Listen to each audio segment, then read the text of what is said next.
All right. Well, in case you weren't quite sure and you just kind of said, "Okay, cool, I'll just do a thing." My name is Aaron. I host this like online podcast thing called Gun Club Radio. We've been doing it for a few years, under a few different names. But this issue is normally I like to like space these things out, but this issue's been so big that I'm like, dang, like we have to talk about this with guys like yourself who are actually go through the trouble of like creating products for the product. I don't know if it's like technically like a cottage market in a sense, but you have a not insignificant stake in the 320's well-being for the customers who have that, and maybe even law enforcement agencies who perhaps might want to use your I guess your was it grip module for it. Yeah. um, how long have you been supporting the 320? Um, I think the very end of 2023, maybe, or sometime 2024. Not very long. Probably about a year and a half, I would say. Okay. And my apologies. We are at the recording part, but could you say your name and the name of the company, and I guess specifically what you guys do altogether? Yeah. So I'm Joe. I own Mischief Machine. We make. I guess what put us on the map was like grip modules for a lot of variety of firearms. I think the one that started it all. Uh, we were one of the very first ones on the market to do grip modules for the SIG P365. So, um, as far as like my love for SIG, um, as a kid, it was probably the 226, but then got old enough to actually buy them. It was the 365. So my concealed carry has always been the 365, and like my full size carry has always been like the Glock 19. So it's like, hey, how I want this, but I want it smaller, and the G48 it holds like 10 rounds. So I, went back and forth between the Glock 19 and the 365. Yeah. So And that's what we do. Yeah. And I then guess behind the scenes we question. And we even what's OEM that? for the SATA. What's that you pulled up? And then we also do like an OEM build with IWI. So this is the IWI Masada Slim Commander Elite that we're calling it. Um, we're prototyping some back straps for it. So yeah. Very cool. And just for my own curiosity, I know I guess it was a third party company came out with like their own like 26X build that's not like OEM stock Glock build. Have you ever played around with some concepts with that? I just saw that on his website the other day. Is that what you're talking about? Yeah, yeah. Well, I was wondering if you've ever, I know you carry a Glock. Have you ever played around with the concept of doing like your own, um, I guess, lower for a Glock? Um, Not really, but I mean, honestly, we're actually actively developing stuff for the 48. Um, this was always the gun that competed against the 365 in my mind, Hmm. as an original Glock guy. And the reason that I picked the 365 over this originally 5 years ago was literally just capacity. So yeah, we're working on some Glock stuff. We're working on like the RXM. Um, Give me 1 second. There's one right outside the door. All right, sweet. So I guess what got me back into the Glock stuff, I guess recently before, and the 320 stuff has nothing to do with this. It's basically we're playing with the RXM because I like that I can have like I've literally always been a Gen 3 G19 guy. I probably owned this pistol for I don't know, it could be even over 10 years now. So I was really excited when this came out because I'm like, oh, cool, I can finally kind of play in my original native environment, which is the Glock 19 Gen 3. Fascinating. And now back to I guess the issue at hand, the thing that's got all of gun tube, all of gun Instagram, all the online space in a tizzy.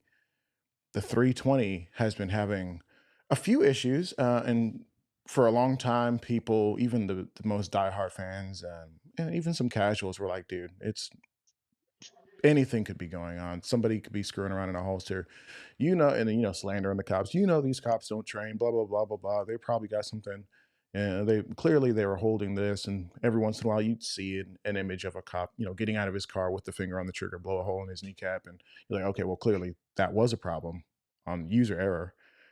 These aren't toys, but there have been many many instances and lawsuits throughout the years against Sig Sauer saying like, hey, this product is faulty, and the injury is not due to user error.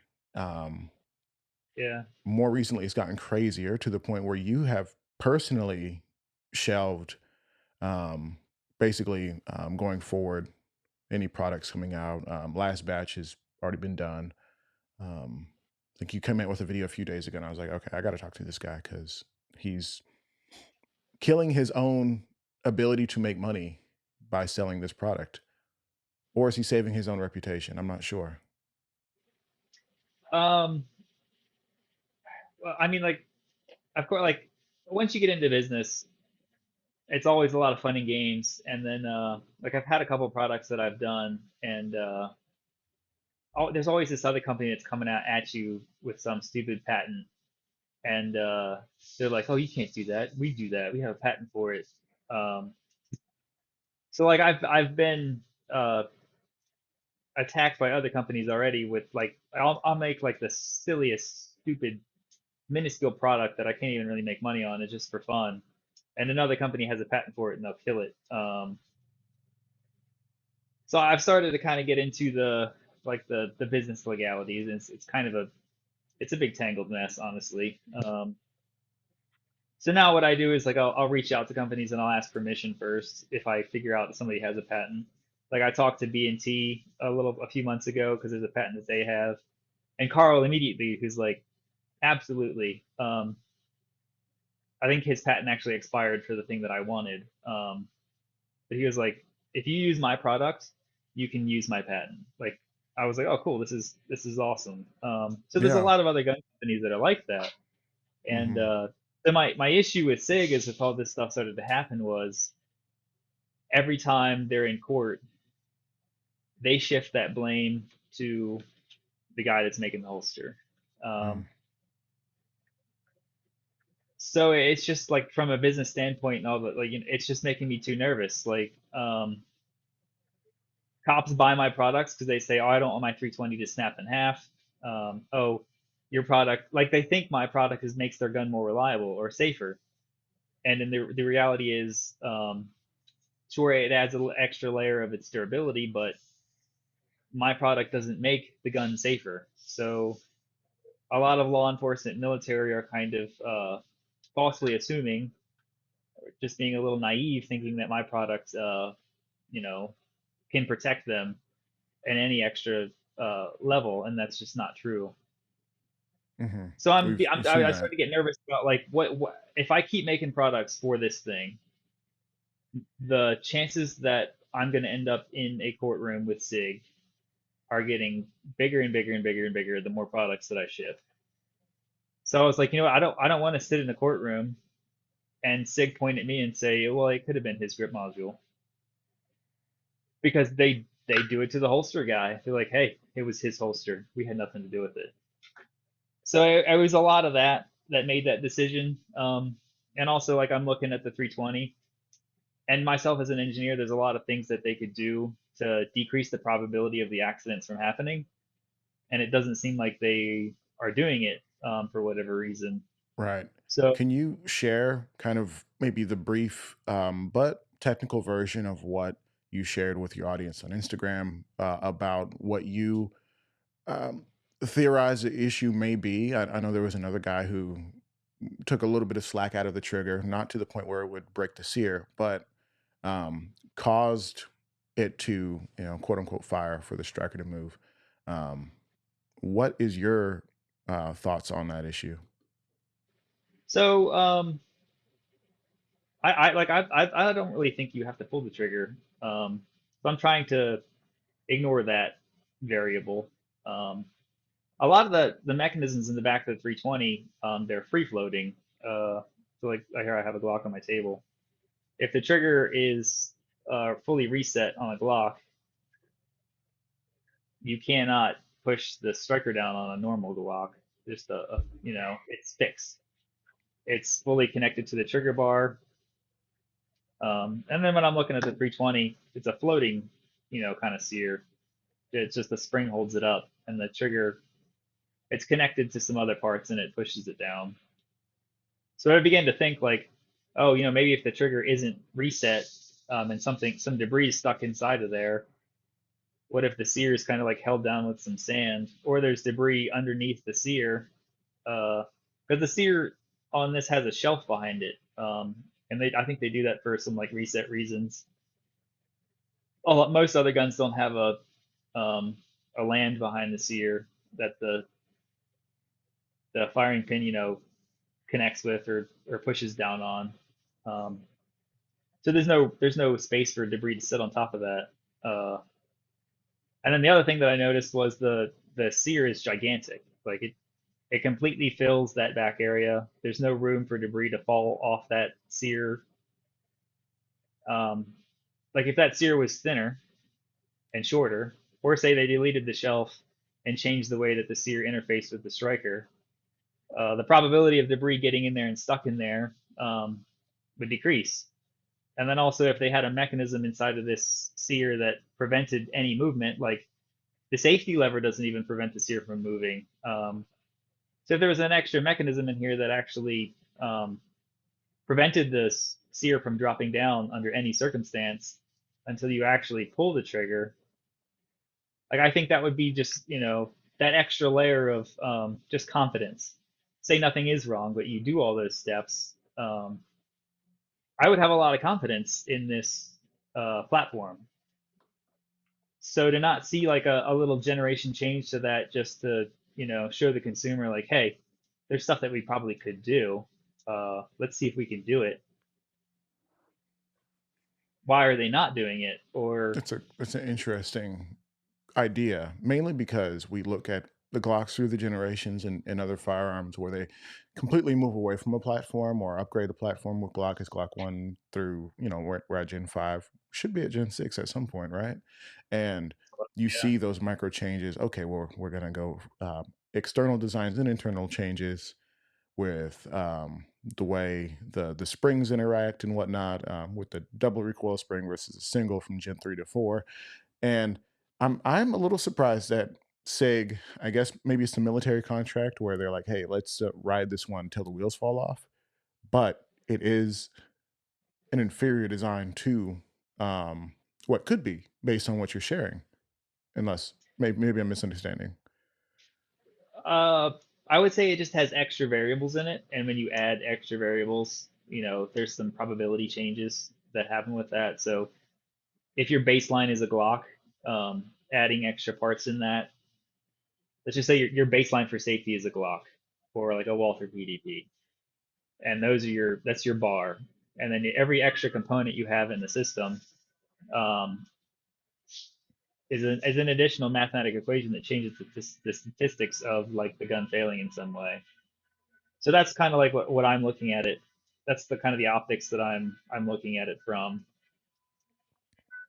Okay, well, that makes a lot of sense. That really we're maybe adding parts that can cause other issues and just changing the variables.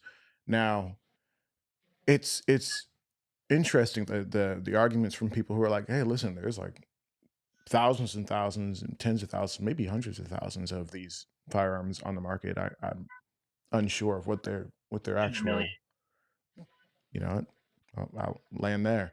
Um, so if there's in the millions of these guns floating around, and only 30 of them have had this particular issue, or let's say under 100, under 500, aren't those great numbers? Or is it, when you look at these devices as a whole, we don't have this issue across any other platform? Wh- What's It's the not deal with that? insignificant, and I think that what a lot of people are kind of starting to realize is like it's kind of like where there's smoke, there's fire. Um, And my original thoughts on the 320 was, it doesn't have a trigger dingus. I think most of the problems are people are just accidentally pulling the trigger. I Every know a time guy who somebody did that. says something about the 320, and I've seen video, like I've seen it. I've seen the videos that they accidentally pull the trigger, and so I've never really been an expert on the 320. I'm very, very new to the 320 within the last 2 years. I never bought a 320 because I wasn't ever interested in it. I like the Glock 19 for this size pistol. You know, customers wanting me to make stuff for the 320. I'm like, all right, fine, I'll do it. And I buy it, and I'm like, oh wow, this is a sweet shooter. This trigger is amazing. It's really soft. The bore axis problem really isn't that big of a deal because it's such a soft cycling gun. I was like, man, this is awesome. I'll make some parts for this.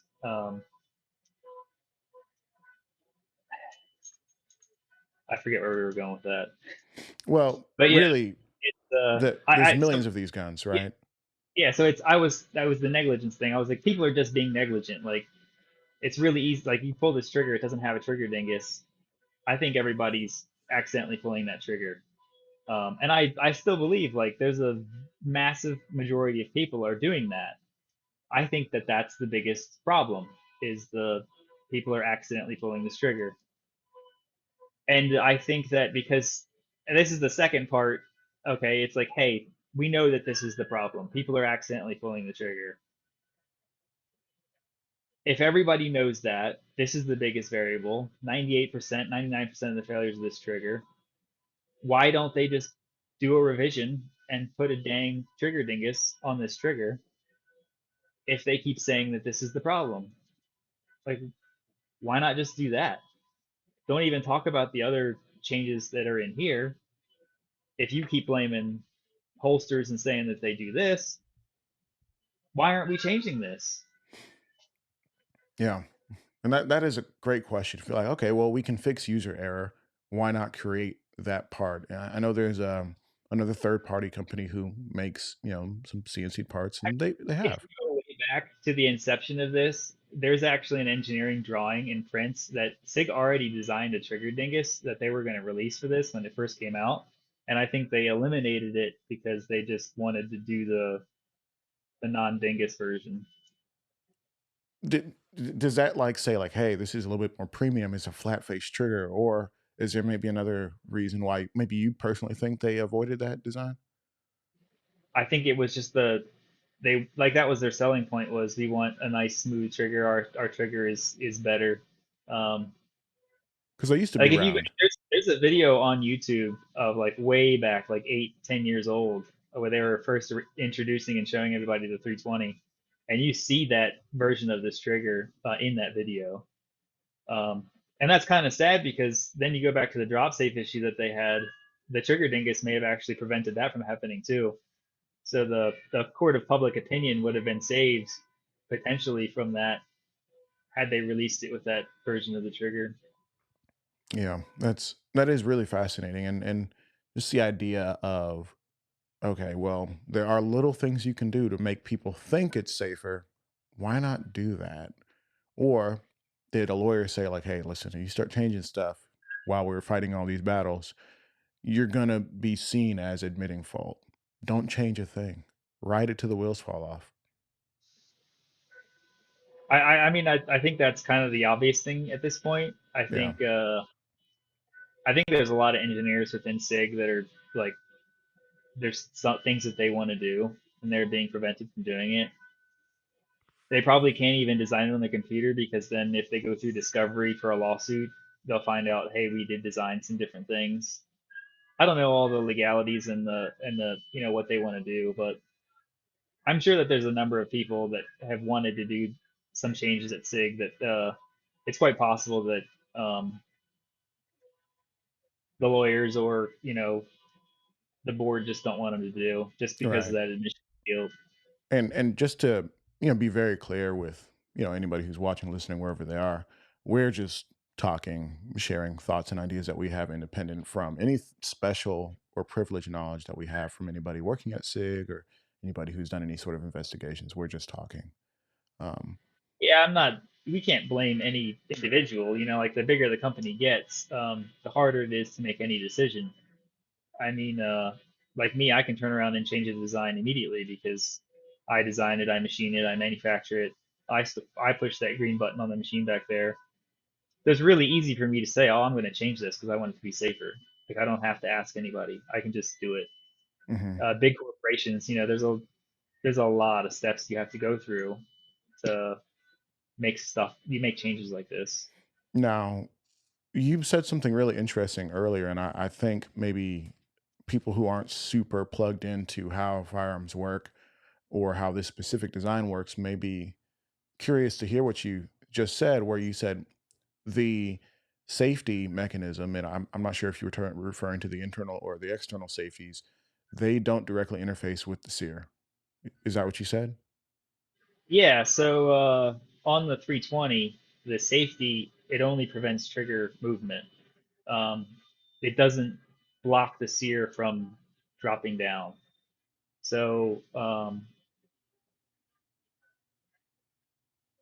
I think a lot of people that I've talked to um, thought that that was the case, but yeah, it's just not the case. Uh, I don't have the echelon safety in here, but yeah, a lot of other guns. Um, I'm pretty sure the echelon does that, where you flick the safety up and it'll block the sear from being able to move. Now, I know Springfield, and full disclosure, I'm friendly with Springfield. They've been kind of cool with me in many ways, and I might be doing a writing project for them in the future. That said, I'm not here to stand for Springfield. That they don't own me. The question is because they've been very particular when they came out with their cog design, or basically drop in trigger assembly, saying like, hey, listen, like that this design is way safer than the other stuff because we put a safety in a different place, or in an additional place where others have neglected it. Do you know anything about that? Yeah, so like exactly what I'm talking about. The echelon safety, like if you use that one, it has a block that actually physically goes up behind the sear, and it prevents that sear from dropping down. Also important to note, the secondary sear on the echelon. So this does have a floating firing pin like the 320. However, huge difference. The secondary sear is its own mechanism. So if the firing pin somehow did slip off this sear, uh, the secondary sear stays up because it's its own independent mechanism. So it's much harder for that striker to kind of skip over the secondary sear, which is pretty interesting. Yeah. Well, that is fascinating, and I hope that at some And like point, if hindsight, SIG's around in hindsight's 3 years, they 2020. Like change when that. you have examples, it's easy to make a different design. So Yeah. Yeah, and I was personally I was always curious to see if Springfield or the company that designed the Echelon originally, if they would make a smaller version for like that 365 competitor, whatever version that they're gonna make next. Because if you can make like a cog system or a fire control type unit, um, like the possibilities are endless, and the guys like yourself can really create some cool stuff with your personalized touch, because you have, I think, a very distinct look for your products. And I would like to see continued support for products like that. Now, and I think there's I guess more questions out there regarding like the echelon specifically, and why I guess companies have been a little bit slow to support it. It feels like it was like, okay, in the last year finally companies have supported it. And I guess I'll just ask, does it really take that long to, I guess, build a trustworthy product that you can see to support that, versus like the 320, which has every company under the sun creating products for it? I mean, it all comes down to how popular it is on the market, Yeah. how many people actually have them in hand. Um, I could come out with the coolest freaking gun tomorrow, but if I only sell 5,000 a year for 3 years, there's only 15,000 of them out there. a very small percentage of those people are going to want aftermarket parts for it. So you have to wait for the market to build up for there to actually be enough consumer base to serve that consumer base and actually get an ROI on the product. Hmm. Um, so that's why a lot of accessories don't come out immediately unless it's a massive name brand product. So like if Flaw comes out with something, it's going to be out for years. People are buying it. I mean, it's SIG too. Like so when the new things hit the market, people aren't exactly flooding and running to make accessories for something just because the market's not big enough yet. Not enough consumers have it in their hands. Right. And I don't want to call you guys like a boutique brand, but for a smaller company, a smaller outfit operation, trying to not go out of business supporting, a gun that might not be in the wild next year because, adoption's a thing, right? Um, you can't put all your eggs in a basket that may not be around. Is that what you're saying? More or less, yeah. Okay. Well, I appreciate that. Now, I don't want to take too much more of your time, but I guess you can answer this how you will. But what is your plan for the 320 at this point? And based on that plan, how much are you losing? You can be vague if you'd like to, but like what are we talking about here? So for me, we're just gonna do a complete pause. I want to see SIG just put a step forward. Like let's show the consumer that like, hey, we care about your concerns. Um, the engineers have some stuff that it's like, hey, let's just give the consumer some confidence. Let's make some changes because I mean I've gotten so many messages from people that have had accidents with the 320 that I think that the volume that we know about is is so small compared to like people that aren't coming out and talking about it. So the consumer I think has lost confidence in this purely just by all the lawsuits and stuff that are coming out on this and a few accidents that we've seen. So I'm just gonna pause until SIG just extends its hand and says like, hey, we're not gonna hide behind anything anymore and just say there's no problem. Like there are small things that they could do to give the consumer some confidence with the platform. Let's just call it the 320 Gen 2. Like let's not do a ghost revision either. Um, just change something. Give us some confidence. Yeah, and that's such an interesting place to be, as you know, with the lawyers and the lawsuits and all that, where it's like, okay, well, if you do it now, why didn't you do it 3 years ago? You know, I think they're in one of those catch That's 22s that they've created that's the themselves. huge wall that they're against. A lot of them are between a rock and a hard place. Yeah. But in my mind, the only way that like you can just jump out, go that way, just jump out, jump out. Stop listening to the lawyers. Just do the thing that you want to do. Um, I think they're at the point with this where they just need to jump. Hmm. They need to tell the lawyers shut up. I mean, they could even like that's what I'm saying. Like literally just do a 320 Gen 2. Keep this design if you want. You want to hide behind the lawyer. Do a 320 Gen 2 if that's your thought process. If you're hiding behind lawyers,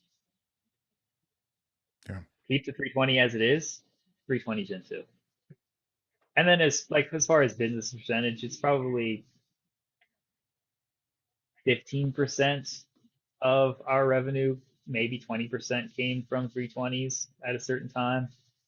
We just started doing the steel frames, which is a significant investment. So we're probably going to lose a lot of tooling investment that we put into this, but we're going to try to. We started doing the 365 to try to kind of like not lose our butt on that too much. Um, and we like, luckily, I'm small enough. Like I don't have a bunch of machines that are dedicated to that.